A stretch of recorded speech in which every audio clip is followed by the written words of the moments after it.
Mahilig ka ba makipagmarites sa social media? Manood ka muna. Attorney G, ano ba ang krimeng tinatawag na libel?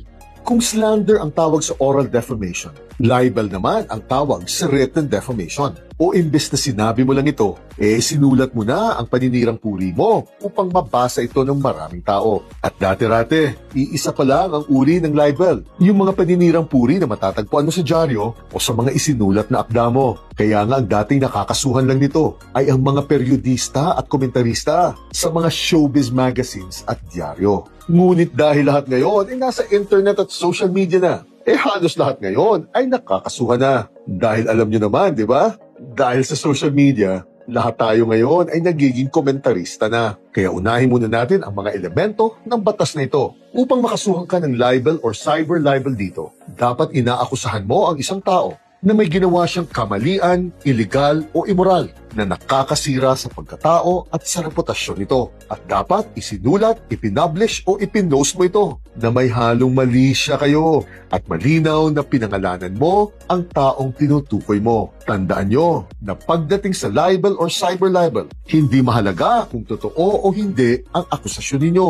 Ang mahalaga lang ay may halong mali siya ang pagkakagawa mo nito. Halimbawa, kung pinost mo sa social media mo ang pangalan o litrato ng isang taong hindi nagbabayad ng utang sa'yo upang ipahiya mo ito at makabawi ka man lang sa perwisyong naranasan mo, considered as cyber libel na ito kahit pawang katotohanan pa ang mga pinost mo dahil may halong mali siya na ang ginawa mo. At kapag ginawa mo ito ang magiging parusa mo. Kung traditional libel ang nagawa mo, hanggang 4 na taon at 2 buwang pagkakakulong at hanggang 1.2 milyon na multa ang magiging parusa mo. Ngunit mas mataas ang magiging parusa mo kung cyber libel na ang ginawa mo dahil hanggang 8 taong pagkakakulong na at hanggang 1.5 milyon na multa ang magiging parusa mo. Itinuturing kasi ng batas na mas mabigat na krimen ang cyber libel kumpara sa ordinary libel dahil mas mabilis kumalat ito at mas mahirap burahin sa digital space ito once pinost mo na ito. At dahil pawang mabibigat na kaso na ang libel at cyber libel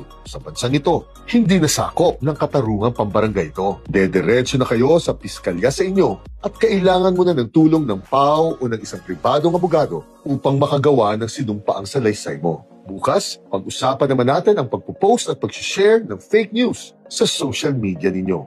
Gina.